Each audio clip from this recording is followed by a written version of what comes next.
కళ్యాణ్ గారు పుట్టానయ్య గారు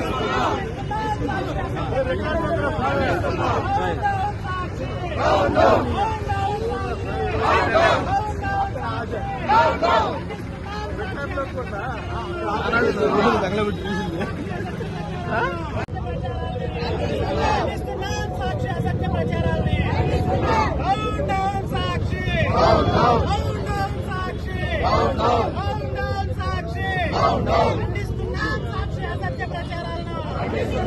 అత్యంత మెజార్టీతో ప్రజలు ఆదరించి గెలిపించి చీరాలకి ఏవైతే కావాలని అభివృద్ధి సంక్షేమాలు సమకూరుస్తున్నారో చూసి ఓర్చలేక కొంతమంది ఈ సాక్షి కథనాలు తెలిసి తెలియకుండా ఇష్టారహితంగా రాస్తున్నారు.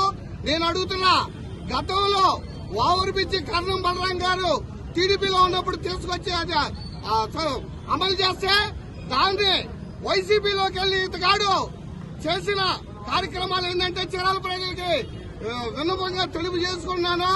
అన్ని చీరాల్లో ఉన్న ప్రజలందరికీ ఈ ఓవర్ బ్రిడ్జికి నోటీసులు ఇచ్చి కొలతలు అయిపోయి అంతా అయిపోయిన తర్వాత వైసీపీ ప్రభుత్వం ఇది ఒక త్యాగలాగా తన్నుకుపోయింది. ఈ తన్నుకుపోయిన విషయం ఒక మారేడికాయలాగా చేస్తూ మళ్లీ ఇది ఎమ్మెల్యే మీద దుష్ప్రచారం చేస్తున్న ఈ సాక్షి ఛానల్ వెంటనే వీళ్ళ మీద చర్య తీసుకోవాలని చెప్పి ఇక్కడున్న తెలుగుదేశం పార్టీ కార్యకర్తలందరూ మేము వాళ్ళ మీద కేసులు పెడుతున్నాము. అంతేకాదు ఇట్లాంటి తప్పుడు రాత్రాలు రాయటం సరికాదని చెప్పి ఈ సాక్షి పేపర్ యజమానానికి మేము పూర్తిగా తెలుపుతున్నాము.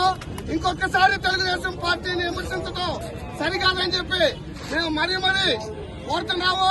మీరు రాసే విధానాలు ఏమైనా ఉంటే అన్ని ఆలోచించి మీరు ఆవిర్భావం నుంచి కూడా తప్పుడు కథనాలతో ప్రజల్ని అయోమయానికి గురి చేస్తూ తనే గొప్ప ప్రజాస్వామ్యయుతంగా మరి ప్రచారం చేస్తున్నట్టుగా సాక్షి పేపరు ఎన్నో అసభ్య కథనాలని అబోధ కల్పనల్ని అన్ని కూడా చేసినది సాక్షి పేపరు.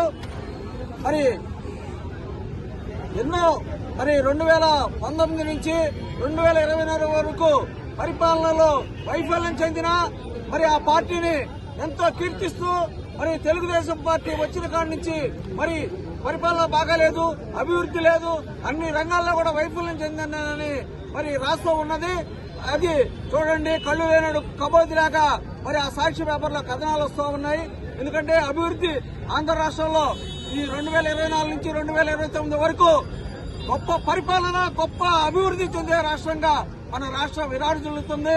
చంద్రబాబు నాయుడు గారి సారథ్యంలో మన చీరాల నియోజకవర్గంలో ఎంఎం కొండయ్య గారి సారథ్యంలో మరి రాష్ట్రంలో మంత్రులు, శాసనసభ్యులు, మరి భారతీయ జనతా పార్టీ, జనసేన పార్టీల కలయికలతో గొప్పగా ఈ 5 సంవత్సరాలు కూడా స్వర్ణయుగంలాగా ఈ పరిపాలన ఉండబోతుంది.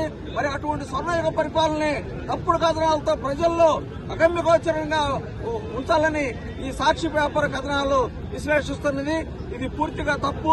ఆ కథనాలను ఖండిస్తూ మరి నిన్న మొన్న మనకి ఈ 15 రోజుల నుంచి కూడా మరి కల్తీ నెయ్యి వ్యవహారంలో మరి అసెంబ్లీలో మరి జరుగుతూ ఉంది. సిట్టు మరి ఈ వైఫల్యాన్ని, ఈ అన్యాయాన్ని, అవినీతిని ప్రజలకి ఎండగడుతూ మరి అసెంబ్లీలో చర్చించబోతుంటే మరి వీళ్ళు శాసన మండలిలో మరి వాళ్ళకి మెజార్టీ ఉండబట్టి మరి ఇవన్నీ కూడా అబోధ కల్పనలైన ప్రచారం చేస్తూ అవినీతి జరగలేదు అని ప్రచారం చేస్తూ ఉంటే, ఎందుకంటే మరి వాళ్ళని మాట్లాడనీయకుండా మరి హెరిటేజ్ కూడా ఇందులో భాగస్వామ్యం ఉందని మరి హెరిటేజ్ ఫుడ్స్ కి, హెరిటేజ్ మిల్క్ ప్రొడక్ట్లకి తేడా ఉండి బోలేబాబా ప్రొడక్టుల్లో 2 ఉన్నాయి.